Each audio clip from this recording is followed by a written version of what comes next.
Bonjour à toutes et à tous, j'espère que vous m'entendez. Si c'est le cas, je vous remercie de bien vouloir mettre un petit mot, s'il vous plaît, dans la conversation, dans le petit chat, vous avez normalement accès ou un petit pouce, voilà, super, j'ai les petits pouces, c'est parfait. Merci donc à toutes et à tous d'être présents pour ce webinaire dédié à la modélisation hydraulique. Voilà, super, merci Jean-Charles, Cécile, Luc, Gustave. Merci de la confirmation. Donc, on va parler modélisation hydraulique. Le programme, c'est d'en parler pendant 45 minutes, de 13h à 13h45, en abordant les sujets de modélisation hydraulique 1D, 2D, 3D, euh, donc ce qu'on appelle aussi la CFD, l'IA, l'intelligence artificielle et la modélisation physique. Tout ça en 45 minutes. Et même, si j'ose dire encore pire, en seulement 30 minutes, puisque le programme que nous allons suivre, si jamais vous ne voyez pas la présentation, je vous remercie de m'en faire part dans le chat, s'il vous plaît.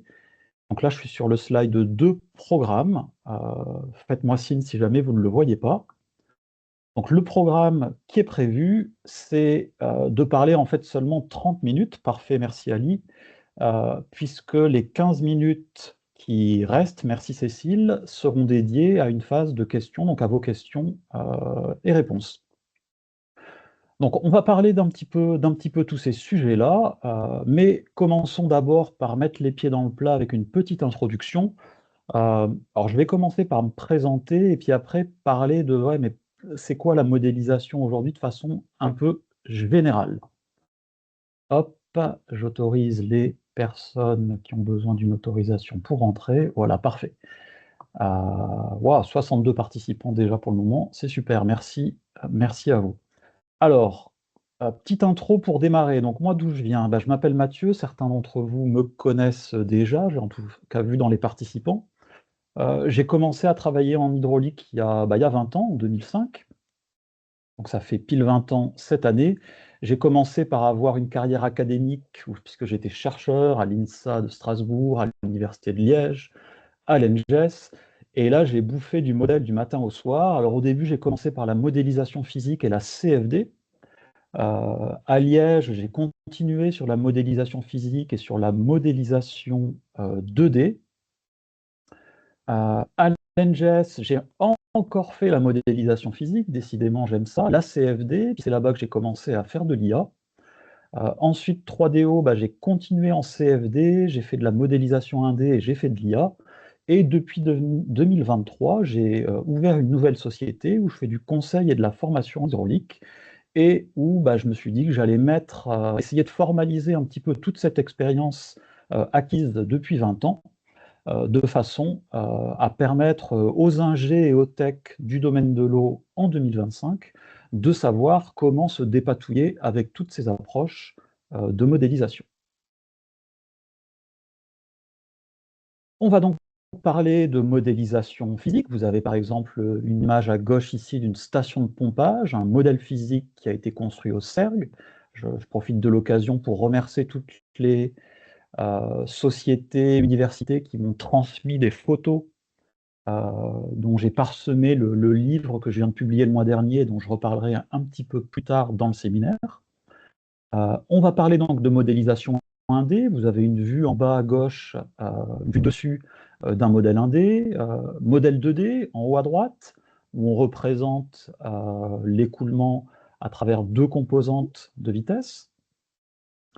La CFD, avec une superbe vue d'un puits de chute à palier, et l'intelligence artificielle. Allez, battons le fer tant qu'il est chaud. Ça, ce que j'ai mis sur ce slide ici, numéro 6, alors je vois une personne qui me dit qu'elle ne me reçoit pas. Essayez de vous déconnecter, de vous reconnecter, mais normalement tout est OK pour les autres participants. Voici ça. Alors ça, c'est des affirmations. Alors c'est des choses que j'entends pas forcément tous les jours, mais en tout cas au moins toutes les semaines. Par exemple, j'entends souvent qu'un modèle physique serait plus réaliste qu'un modèle numérique. Mais j'entends aussi qu'un modèle CFD, donc 3D, donne la vérité, et j'ai envie de dire presque absolue, puisque tout est simulé en 3D, on aurait donc besoin de rien d'autre. J'entends aussi que les modèles 1D sont complètement dépassés en 2025, et puisque maintenant on a la 2D et on a même la CFD. J'entends aussi parfois qu'un modèle 2D ne nécessite absolument aucune calibration. Et puis j'entends aussi de plus en plus que c'est pas la peine qu'on s'excite avec toutes ces approches de modélisation, 1D, 2D, CFD, puisque maintenant, de toute façon, il y a l'IA, et que l'IA va mettre tout ça au placard, et qu'on n'a plus besoin de rien d'autre. Évidemment, vous vous doutez un petit peu au ton que j'emploie pour présenter ça, que je vais être amené à nuancer chacune de ces affirmations dans la suite du webinaire, et je reviendrai sur chacune d'entre elles à la fin. Mais je tiens quand même à faire une remarque préliminaire. Il ne s'agit vraiment pas pour moi de nuancer dans le sens consensus mou, c'est-à-dire dire oui, il y a ça qui est bien, ah, mais ça aussi, c'est bien aussi. Non. Dans le domaine de la modélisation, aujourd'hui, en 2025, il y a des outils qui sont adaptés à certaines choses, et il y a d'autres outils qui ne sont pas adaptés à ces mêmes choses, mais qui sont adaptés à d'autres. Donc il ne faudrait surtout pas penser qu'on peut prendre un petit peu tout ça et puis faire une sorte de moyenne. Non, selon le sujet auquel on doit répondre, on doit utiliser l'une ou l'autre de ces approches, sachant que parfois il y a compétition entre plusieurs approches. On aura l'occasion d'y revenir. Allez, commençons par l'approche de modélisation qui est historiquement la plus ancienne et qui est la modélisation physique. Alors, ceux qui me connaissent savent que j'aime bien toujours commencer par une petite approche historique des choses qu'on utilise. Donc, la modélisation physique, en gros, si on parle de la modélisation physique telle qu'on la pratique aujourd'hui, ça a 150 ans. Donc, c'est deuxième moitié du 19e siècle, avec des grands noms que vous connaissez, en tout cas pour certains d'entre eux, c'est sûr, hein, Osborne Reynolds, je pense que celui-ci, tout le monde le connaît. William Froude, celui-ci, tout le monde le connaît aussi probablement. Louis Fargue, il est un petit peu moins connu, mais c'est aussi un des pionniers de la modélisation physique. Alors, je ne vais pas parler des trois, je vais juste parler de Reynolds, qui est peut-être le plus connu parmi les trois. Reynolds, à l'origine, en 1870, c'est un professeur d'université à l'université de Manchester. Et puis, dans les années 70, 1870, il est sollicité par un promoteur du canal de navigation entre les villes de Manchester et Liverpool. C'est ce qu'on appelle l'estuaire du fleuve Mersey au Royaume-Uni. Et ces promoteurs viennent le voir en lui disant « Écoutez, Monsieur Reynolds, on a envie de changer le chenal de navigation dans le fleuve, mais on a une crainte, c'est que ça s'ensable et qu'on ne puisse plus faire naviguer nos bateaux. » Bon, le bon vieil Osborne réfléchit à tout ça et il imagine une méthodologie où il reproduit le fleuve Mersey en modèle réduit, dans lequel il fait couler de l'eau, il reproduit, c'est une zone qui est soumise à la marée, les phénomènes de marée, et avec tout ça, il arrive à conclure que, écoutez, voilà comment devrait évoluer l'estuaire d'un point de vue sédimentaire dans les prochaines années. 1870. Tout ça se développe énormément à la fin du 19e et au début du 20e siècle, avec des laboratoires hydrauliques qui poussent comme des champignons aux quatre coins du monde. Alors, je mentionnerai juste le modèle physique qu'on voit en bas à gauche de l'image, qui est, excusez du peu, un tout petit modèle physique de seulement 3,3 km². Quand je dis 3,3 km², ce n'est pas la taille de l'ouvrage grandeur nature, c'est la taille du modèle réduit. L'ouvrage grandeur nature, c'est ni plus ni moins que le bassin versant du Mississippi, donc soit environ 41% de la superficie des États-Unis et une petite partie du Canada. Et donc ça a été construit dans les années 40, ça a été construit pendant la Seconde Guerre mondiale, en partie d'ailleurs par des prisonniers allemands et italiens. Et l'objectif, c'était la gestion quantitative de l'eau sur le fleuve Mississippi. Alors, aujourd'hui, on ferait plus ça avec un modèle physique, mais à l'époque, ça a été fait de cette façon. Alors, et aujourd'hui, en 2025, alors, la modélisation physique n'a pas du tout disparu en 2025. Hein. On pourrait se dire, tiens, c'est un truc de vieux, ça a 150 ans, maintenant on a les modèles numériques, on peut passer à autre chose. Non, pas du tout. Alors, qu'est-ce qu'un modèle physique aujourd'hui en 2025? L'enjeu principal, c'est la représentativité de l'échelle de réduction. Si je fais mon ouvrage 10 fois plus petit, encore faut-il que ce que je vais observer dans cet ouvrage 10 fois plus petit soit représentatif de ce qui se passe à l'échelle 1. Et donc ça se traduit par ce qu'on appelle des lois de similitude qui permettent de garantir que ce qui va être observé dans le labo en modèle réduit est bien représentatif de ce qui se passe à l'échelle 1. Et autrement dit, on peut avoir confiance dans les résultats du modèle pour anticiper, pour optimiser le fonctionnement hydraulique à l'échelle grandeur nature.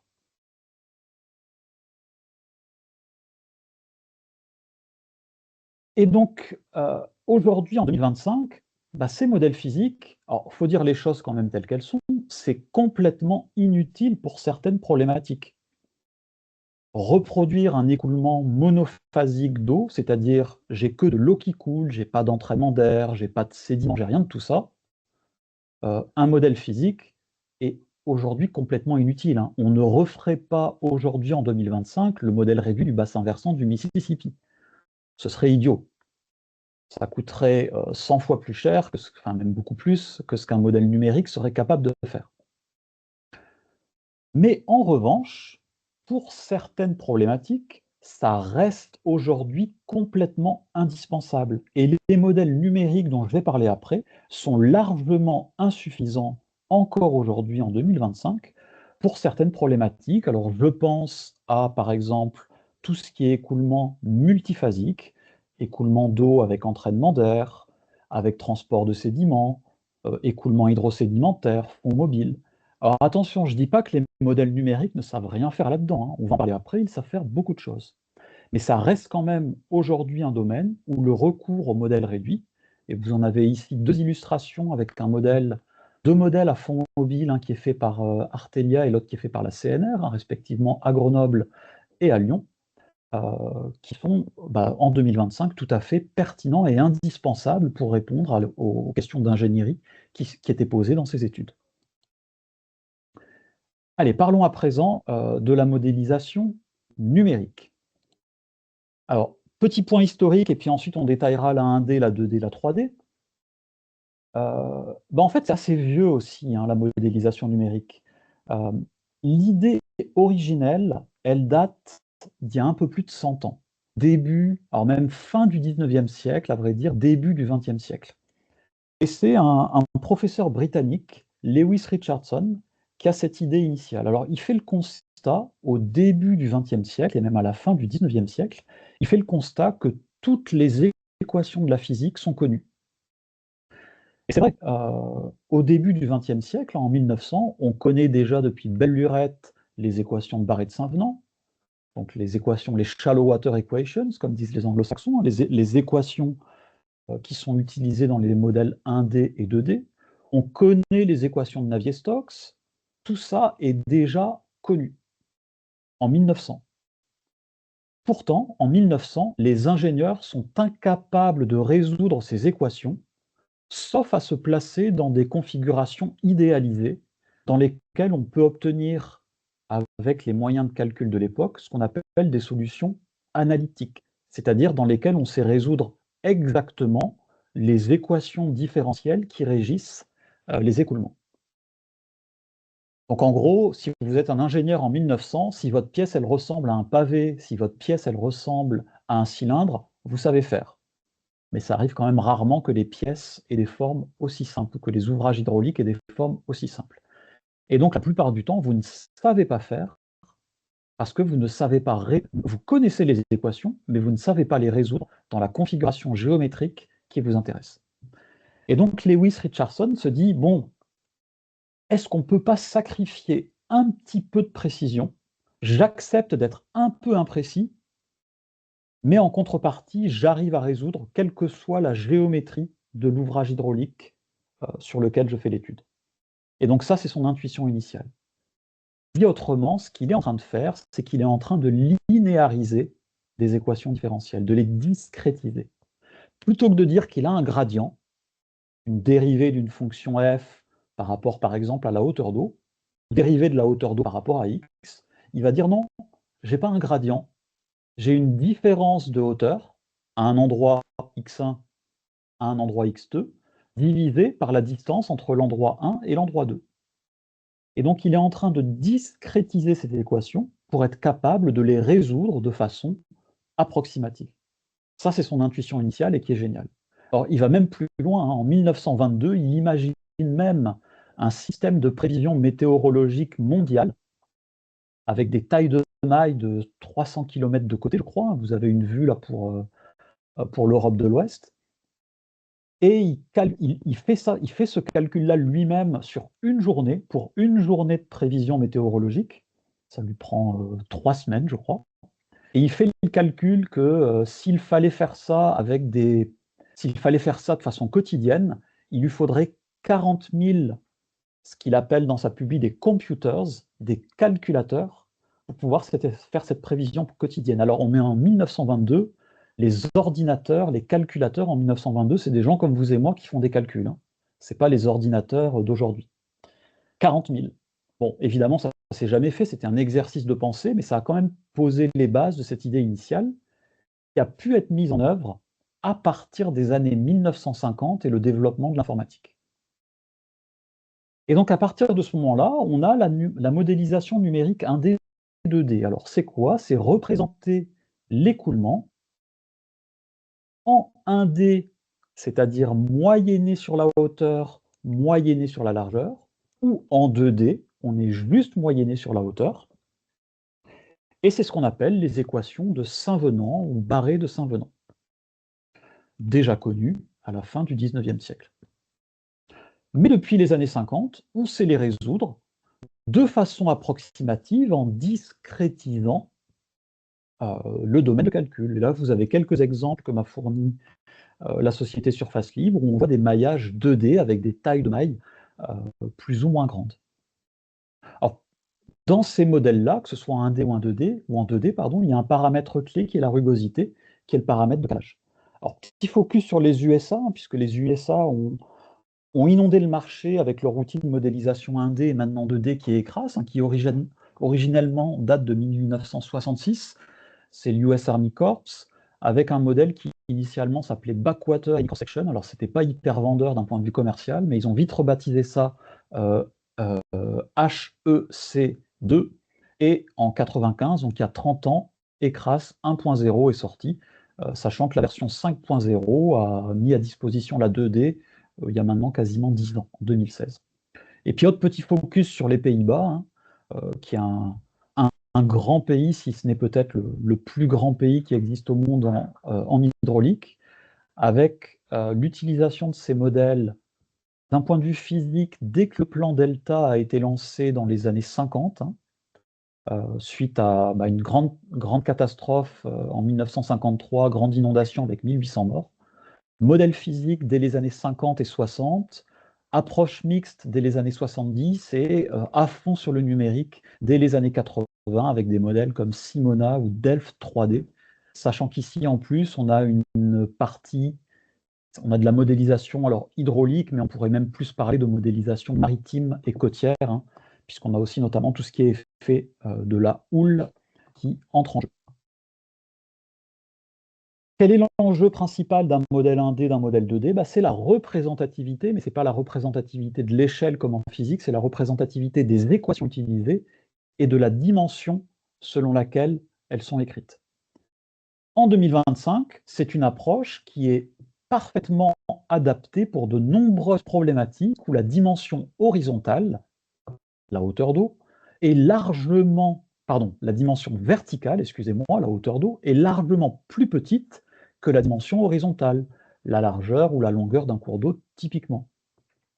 Ça ne sert à rien de faire un modèle CFD dans ce cas-là, si on veut simplement avoir la distribution de la hauteur d'eau le long d'un cours d'eau.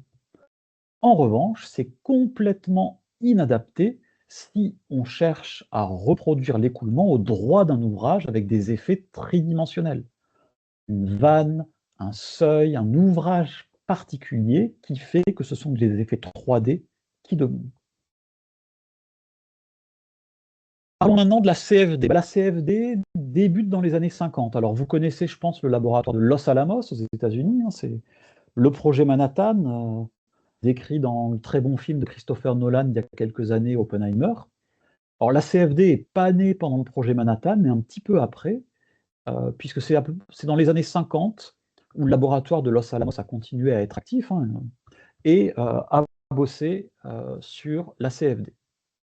Initialement, beaucoup dans le domaine des réactions thermonucléaires à ce moment-là.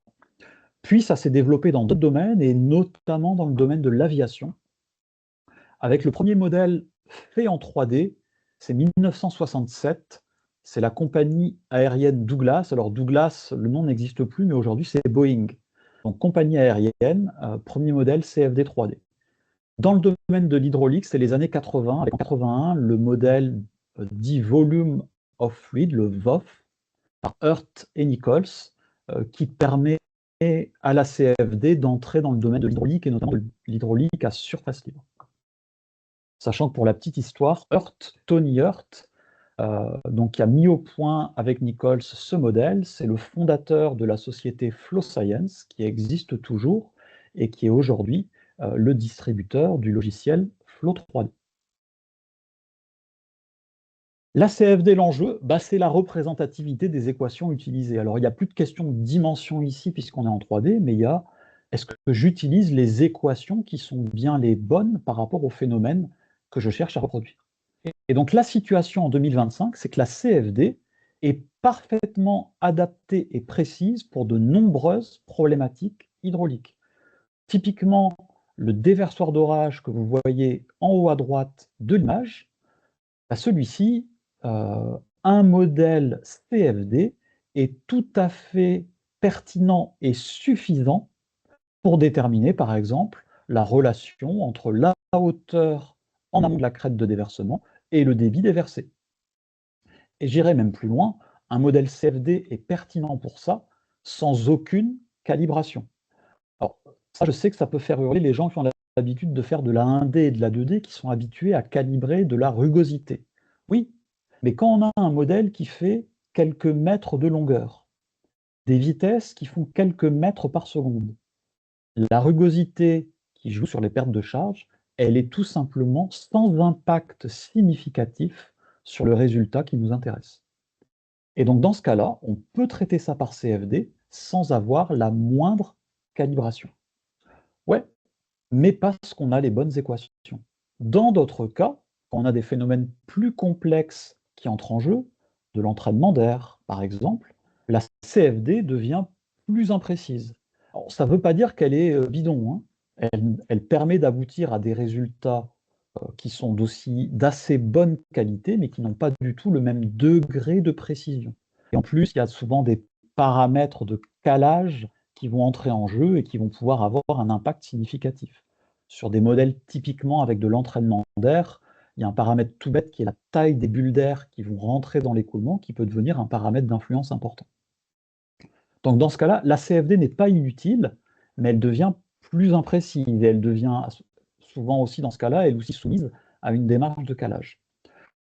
Et après, si on fait vraiment n'importe quoi sans respecter les règles de l'art, ça peut devenir quelque chose de complètement farfelu, mais ça, j'ai envie de dire, c'est pareil en 2D, c'est pareil en 1D, et c'est pareil en modélisation physique. Allez, parlons maintenant d'intelligence artificielle. C'est pas si jeune que ça, hein, c'est les années 50, et en termes de cheminement intellectuel, on n'est plus du tout dans la même démarche que la modélisation numérique, où on écrivait des équations physiquement basées. C'est-à-dire on écrit les équations qui reproduisent les phénomènes. Ici, la démarche, c'est de se dire, j'ai une connaissance qui est portée par des données. Par exemple, mais pas que, on va voir après, des données mesurées par des capteurs. Et je vais recourir à un modèle d'intelligence artificielle. Alors, je vais simplifier ici en parlant de machine learning, même s'il n'y a pas que ça. Et dans le cadre du webinaire, on va faire simple. Et ce machine learning, par exemple ce réseau de neurones, c'est un modèle qui existe dans tout ce panel de machine learning et d'intelligence artificielle, va être entraîné pour retrouver le lien qui va bien entre mes données d'entrée et mes données de sortie. Alors, on parle ici de modélisation. Là, j'ai parlé de données de mesure. Mais là où c'est intéressant, c'est que ça peut être fait aussi sur d'autres types de données, ça peut être fait sur des résultats de simulation obtenus avec d'autres modèles. Je fais un modèle 1D, j'ai des résultats, ou un modèle 2D ou CFD. Je peux ensuite faire ce qu'on appelle une émulation de modèle, c'est-à-dire que je vais entraîner une IA pour qu'elle retrouve, par l'entraînement, donc en ajustant ces milliers de paramètres, alors ces milliers, ces dizaines, milliers ou davantage selon la taille que va avoir l'IA, et on va lui faire retrouver ce qui a été trouvé par un modèle par ailleurs. Ça a un grand intérêt, c'est que par exemple un modèle CFD qui va peut-être mettre sur un gros calcul 24 heures à tourner, si vous avez émulé une IA pour retrouver les résultats du CFD, quand vous faites tourner votre IA derrière, ça vous prend une fraction de seconde. Alors, on parle de ça aujourd'hui en 2025 et c'est ce que je dirai après, c'est pas encore complètement consolidé, mais néanmoins c'est pas récent, hein. Là, j'ai cherché le plus vieil article que j'ai pu trouver qui parlait d'émulation de modèles à partir d'IA. Il date d'il y a quasiment 30 ans, 1997. Zhang et al. Qui se sont amusés à entraîner une IA sur des résultats de CFD. Alors, on est en 97, hein, c'est des résultats de CFD entre guillemets tout bêtes, d'écoulement autour d'un obstacle. Et ils arrivent à montrer qu'avec un réseau de neurones, en l'occurrence, entraîné sur des données d'IA, alors pas celle-là, mais d'autres, ils arrivent par exemple ici, ça c'est leur phase de validation, à retrouver un écoulement qui est extrêmement proche de celui qui est simulé en CFD. Sauf que pour obtenir le CFD, temps de calcul 480 heures, pour obtenir celui-ci obtenu par IA, temps de calcul 10 secondes. À l'époque, il n'y avait pas les GPU, c'était du CPU. Donc on voit bien l'idée de gain de temps. Alors certes, c'est pas parfait, mais ça fait gagner du temps. Et même au pire, je peux utiliser mon IA pour avoir ma condition initiale de mon CFD et faire gagner du temps sur le temps de calcul CFD. Donc ça apporte un certain nombre de perspectives. L'enjeu principal, c'est la représentativité, mais pas des équations, des données.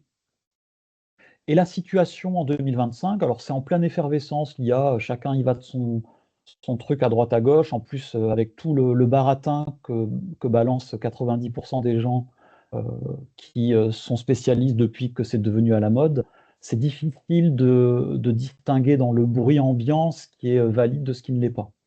Néanmoins, il y a quand même aujourd'hui un vrai intérêt à aller là-dedans, dans le domaine de la modélisation hydraulique.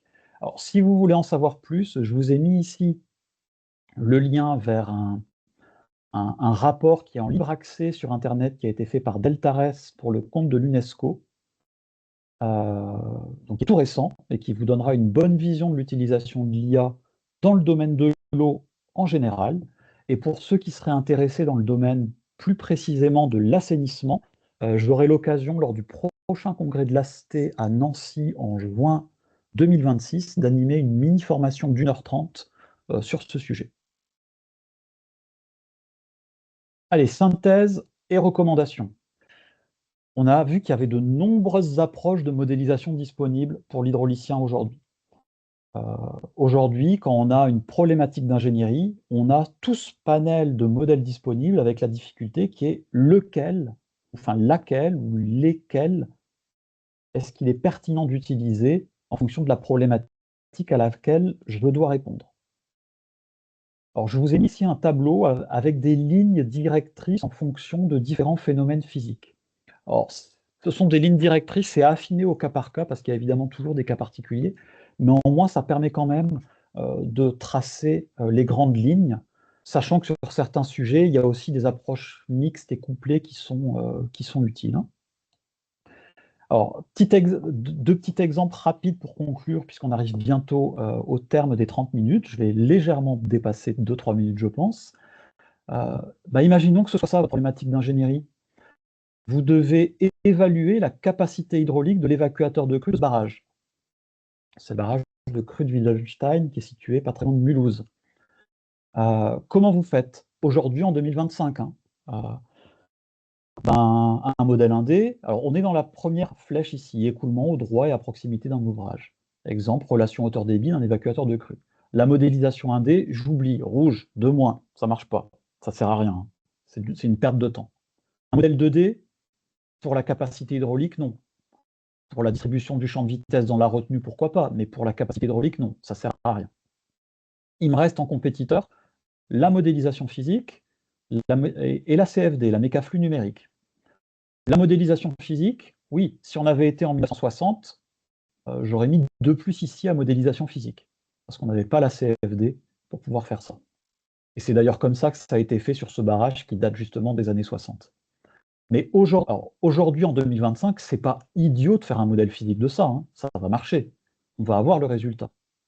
Mais c'est, entre guillemets, un peu idiot dans le sens où on va obtenir ce résultat pour plus cher et plus lentement que ce qu'on pourrait avoir avec la mécaflux numérique, qui est ici, en 2025, l'outil le plus pertinent pour obtenir la capacité de l'évacuateur de crue.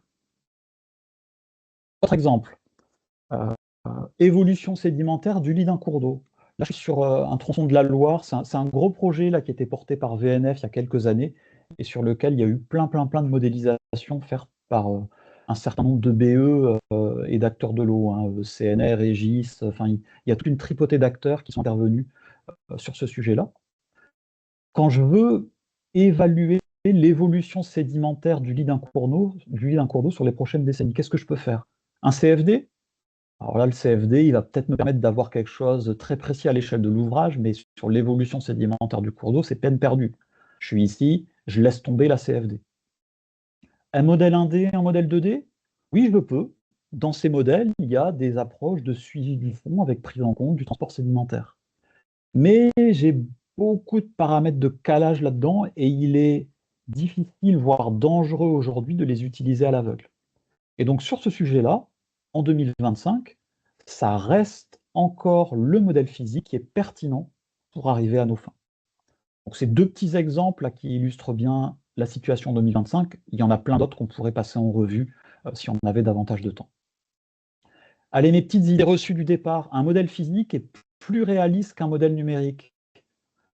Non, c'est faux.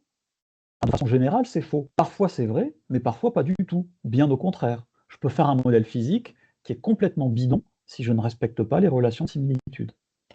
Un modèle CFD donne la vérité puisque tout est simulé en 3D.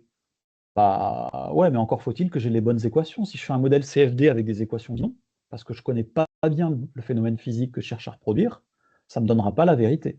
Ça me donnera quelque chose qui est bidon. Ou au mieux de fortement imprécis. Les modèles 1D sont dépassés par les modèles 2D et la CFD. Alors, dépassés dans le sens où les 2D et la CFD aujourd'hui peuvent aller très vite, je suis d'accord. Mais pourquoi je ferais en 1 heure quelque chose que je peux faire en 1 minute avec un modèle 1D? Donc non aussi. Un modèle 2D ne nécessite aucune calibration. Bah non, j'ai quand même un méga paramètre qui est la rugosité qui va intervenir, donc c'est faux aussi. Et l'intelligence artificielle se substitue à tous les autres domaines, eh ben c'est faux aussi. Comment je traite un cas où je ne dispose d'aucune donnée représentative? Je peux pas. Donc tout ça est évidemment faux et doit être nuancé au regard de ce que j'ai présenté précédemment. Allez, pour terminer, un tout petit peu d'autopromo. Si vous êtes intéressé pour développer davantage ces aspects sur la modélisation des écoulements à surface libre, donc je vous invite à aller voir le livre que j'ai sorti il y a 2 mois maintenant. Vous l'avez soit en e-book sur mon site, soit en version papier sur Amazon. Alors aujourd'hui, il est en français, mais dans quelques semaines, hein, d'ici fin 2025, il sortira également en version anglaise pour ceux qui préféreraient la version anglaise pour le passer à des collègues. Et puis sinon, d'autres prestats que je propose sur la modélisation hydraulique. J'ai une formation en 2 jours. Alors c'est ce webinaire de 30 minutes, mais en 2 jours, avec un focus sur vos cas d'usage. Selon les modèles que vous êtes amenés à faire, on construit la formation autour de vos différents cas d'usage de modèles hydrauliques. Et puis une toute nouvelle presta que je viens de lancer là tout récemment. Je l'ai mis sur le site ce matin. C'est un audit de rapport d'études de modélisation où on voit tellement de rapports avec des choses bien et puis parfois des choses, on va dire, moins bien. Là, c'est une approche qui vous permet d'avoir un avis précis et circonstancié sur un rapport d'étude qui serait réalisé alors soit par vous-même pour vous challenger, soit par l'un de vos prestataires, dans l'objectif de vous permettre de savoir ce que vous pouvez vraiment en conclure, les risques éventuels, les lacunes éventuelles de l'étude qu'il faudrait reprendre pour vous permettre d'avancer sereinement sur un projet hydraulique à fort enjeu. Allez, j'ai terminé. Bon, j'ai fait 5 minutes de plus. Je savais que j'arriverais pas à tenir les 30 minutes, mais c'est pas grave. On va maintenant prendre 15 minutes pour répondre aux éventuelles questions. Alors, je ne sais pas s'il y en a déjà ou pas. Je vais dans questions-réponses. Alors, bah, pour l'instant, j'ai pas de questions. Alors, j'avais pas dit que... Si, vous pouvez en mettre si vous en avez. Sinon, je vais faire les questions et les réponses. Merci pour tous les petits pouces et les petits clap, les petits clap. Hop. Non, pas de questions. Tout était clair. Bon, bah super. Je m'attendais pas à avoir pas de questions. Ah si. Ah non, c'est pas une question. C'est quelqu'un qui me remercie. Merci Laurent. Ben, merci d'être venu.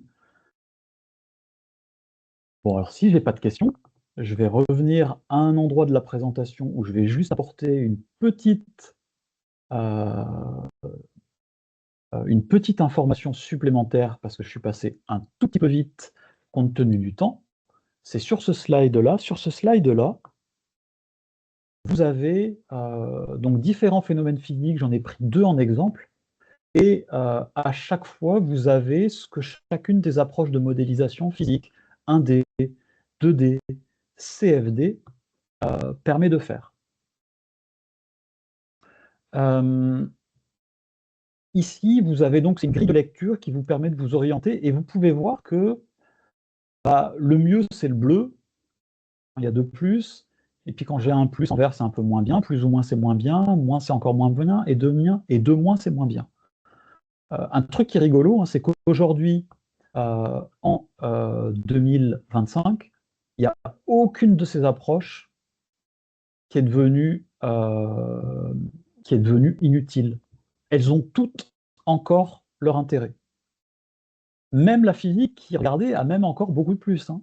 Même la 1D, dont certains nous disent que la 2D l'a largement dépassée, et la CFD, ça sert à rien. Enfin, on peut faire de la CFD pour tout. Oui, mais non, dans certains cas, la 1D, la physique, ça sert aussi. Donc c'est vraiment important de garder cette image-là, qui est que il n'y a aucun outil magique, mais il y a vraiment un choix optimum en fonction de la problématique.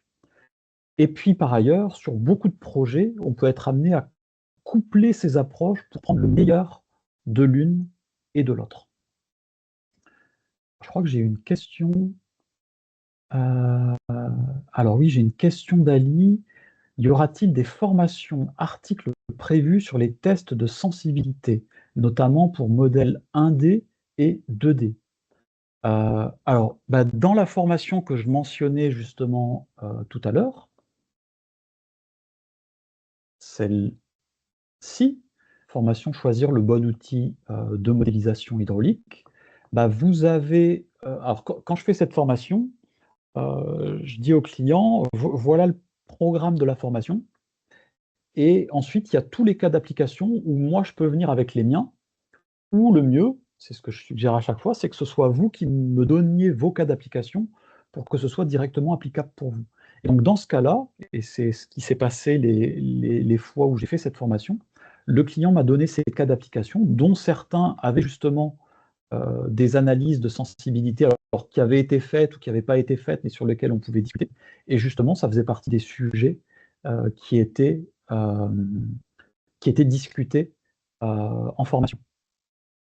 Des articles, non, il n'y a pas d'article prévu là-dessus, mais dans le bouquin que je mentionnais, ici, vous avez plein de petites mises en application où il y en a certaines où on regarde justement la sensibilité à certains paramètres.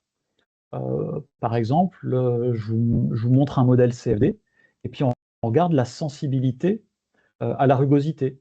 Et on voit que dans certains cas, c'est rien du tout, c'est pas la peine de s'embêter à calibrer une quelconque rugosité, alors que dans d'autres cas, en CFD, parce que le modèle a une emprise importante, la rugosité devient impactante sur la ligne d'eau, et donc là, il faut passer un petit peu de temps à réfléchir à ce paramètre et à mettre en œuvre une démarche de calibration. Euh, te- te- Alors, j'ai des questions qui viennent dans la conversation. Alors Arnold dit la modélisation est la moins performante. Non, non, non. C'est vrai que j'ai mis, regardez, là j'ai mis un 2+, écoulement dans un cours d'eau plein d'inondations. Là, C'est vraiment la démarche la plus pertinente. En revanche, c'est pas pertinent dans d'autres situations. Alors après, le tableau, là, attention, hein, il a d'une certaine façon, le nombre de lignes n'est pas représentatif du nombre de projets que chacun d'entre vous va avoir sur ces trucs-là. Ça se trouve, vous êtes toujours dans cette ligne-là, et donc vous êtes toujours dans la ligne où la modélisation 2D est la plus pertinente, hein. Moi, j'ai essayé de lister les problématiques les plus courantes qu'on pouvait rencontrer en ingénierie hydraulique, mais selon vos domaines d'activité, vous allez être dans l'une de ces catégories, éventuellement deux, éventuellement trois. Alors, j'ai une question d'Étienne. Les modèles 2D ou IA peuvent-ils modéliser les écoulements torrentiels avec charriage important? Alors oui. Alors IA, ça, on peut mettre tellement de choses dedans que la réponse va vraiment être conditionnée par ce qui serait utilisé. Donc je vais me focaliser sur les modèles 2D. Dans un modèle Saint-Venant 2D, on peut ajouter ce qu'on appelle l'équation d'Exner, qui permet de suivre l'évolution du fond en fonction de la quantité de dépôt et la quantité d'érosion.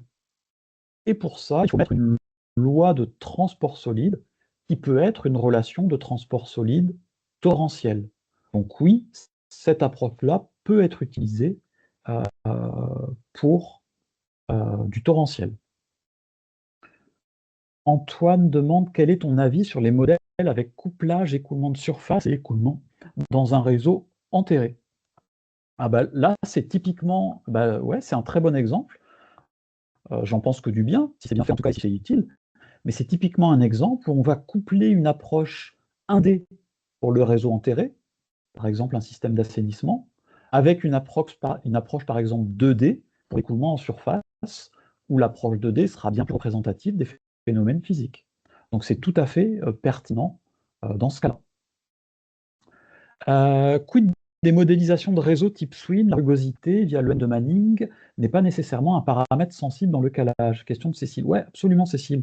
Il y a des domaines, et l'assainissement en est un, où la rugosité varie dans une fourchette tellement réduite que bah, ça n'a pas d'impact et ce n'est pas un paramètre de calage. Et c'est le cas effectivement dans les modèles de type SWIM. Alors, avec le Manning, ou l'inverse du Manning qui est le Strickler, puisque en gros en assainissement, le Strickler varie entre 60 et 100 mètres un tiers par seconde. Donc en Manning, je fais 1 sur 60, entre 1 sur 60 et 1 sur 100. Et c'est vrai que ça joue très peu sur le résultat du modèle. Donc dans ces approches-là, la démarche de calage, elle reste nécessaire, mais elle va se faire généralement sur la partie hydrologique, c'est-à-dire la conversion de la pluie en débit. Mais là, on n'est plus sur la partie hydraulique, on passe sur la partie plus hydrologique. Alors, j'ai ensuite une question. Il reste encore 3 minutes. On va prendre par exemple ça. Jonathan qui dit quoi? Merci beaucoup. J'aurais une question vis-à-vis des équations à résoudre en hydraulique. Dès que les vitesses extrêmes sont atteintes, la résolution prend énormément de temps. L'IA peut-elle accélérer ce processus? Souvent besoin d'un maillage fin, voire très fin, dans des zones pentues supérieures à 10% notamment. Eh ben, bonne question. Alors, j'en ai aucune idée. Je ne sais pas. C'est possible. Après, alors attention, ce qui se passe quand même quand on a des pentes très fortes, hein, c'est que la plupart des modèles Saint-Venant, ECRAS notamment, mais c'est le cas de la plupart des autres modèles, sont écrits en supposant que la perpendiculaire au fond et la verticale ont un angle extrêmement faible. Dit autrement, la pente est faible. Donc ça, c'est bien quand on a quelques pourcents de pente. Allez, la dizaine de pourcents, ça va, mais quand on passe dans des écoulements vraiment torrentiels, et donc là, supérieur à 10%, ça peut devenir un petit peu faux. Donc dans ce cas-là, il vaut mieux utiliser des approches qui restent des approches Saint-Venant, mais où on ne fait pas l'hypothèse, en gros, que cosinus d'un petit angle est à peu près égal à 1. Ensuite, j'ai Thomas, tiens, salut Thomas, qui dit l'IA n'est-elle pas limitée par l'évolution du changement climatique et l'évolution des débits de crue? D'ailleurs, existe-t-il aujourd'hui une méthode pour estimer une évolution des débits de crues rares d'un cours d'eau. Alors, oui, tu as raison, là tu parles de l'IA pour faire, par exemple, de la prévision hydrologique. C'est sûr que si j'entraîne mon IA sur les données des 100 dernières années et que je me dis que je vais retrouver les données des prochaines décennies, alors que dans les prochaines décennies, j'ai peut-être des changements dans les processus, bah, c'est sûr que c'est assez risqué de faire cette hypothèse-là. En gros, l'hypothèse de stationnarité du climat. Donc, dans ce cas-là, non. Mais dans plein d'autres domaines, oui. Pour peu que les données qu'on utilise soient représentatives des conditions dans lesquelles on utilise le modèle derrière. Existe-t-il une méthode pour estimer une évolution des débits de crues rares d'un cours d'eau? Alors oui, il y a des choses, mais on pourrait en reparler pendant 1 heure. Donc ça pourrait être le sujet d'ailleurs d'un autre webinaire. J'ai une formation où je parle d'hydrologie et de changement climatique, dans lesquelles on parle de choses un petit peu par rapport à ça. En gros, on peut jouer des scénarios climatiques, je pense notamment au DRIAS et compagnie, sur des modèles hydrologiques pour voir ce que ça peut donner. Et ben, je pense que j'ai fait le tour. Alors, je regarde. Tac, tac. Est-ce que là, j'ai encore des questions? Eh ben, écoutez, je pense que j'ai fait... Ah si, j'ai une question, celle-là. Ah oui, allez, ce sera la dernière. Allez, les 2 dernières, celles-là, je ne les avais pas vues. Quels sont les logiciels qui utilisent la CFD? Il y en a plein. J'ai cité Flow3D, il existe OpenFOAM, il existe ANSYS Fluent, voilà, il y en a toute une tripotée. Neptune, Saturne, enfin il y en a plein, il y en a plein, il y en a plein.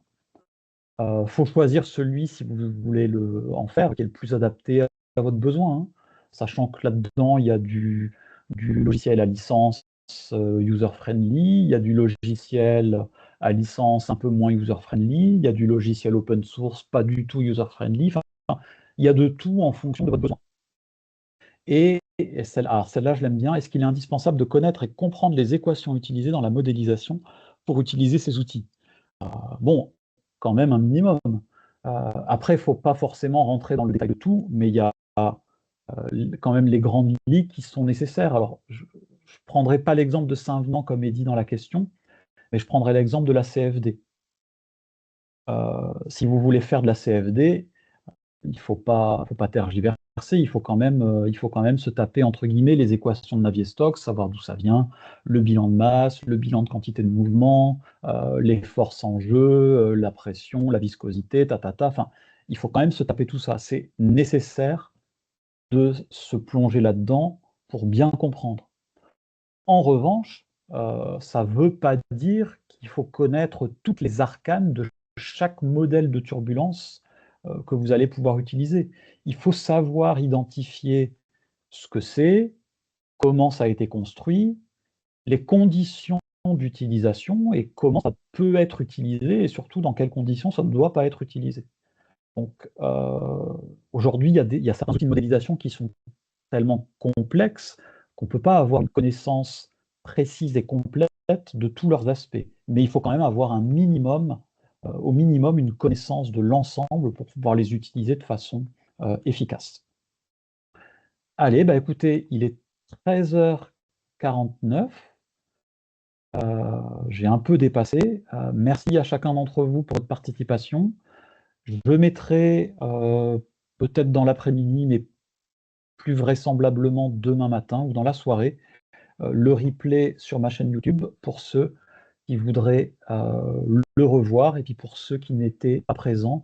Parce que je crois qu'on a eu un pic pas très loin de 100 personnes tout à l'heure, sachant qu'il y avait 220 inscrits, donc comme ça même les gens qui n'ont pas pu assister mais qui étaient inscrits pourront le voir en replay. Merci à chacun d'entre vous et puis bonne continuation et au plaisir de se croiser. Allez, au revoir.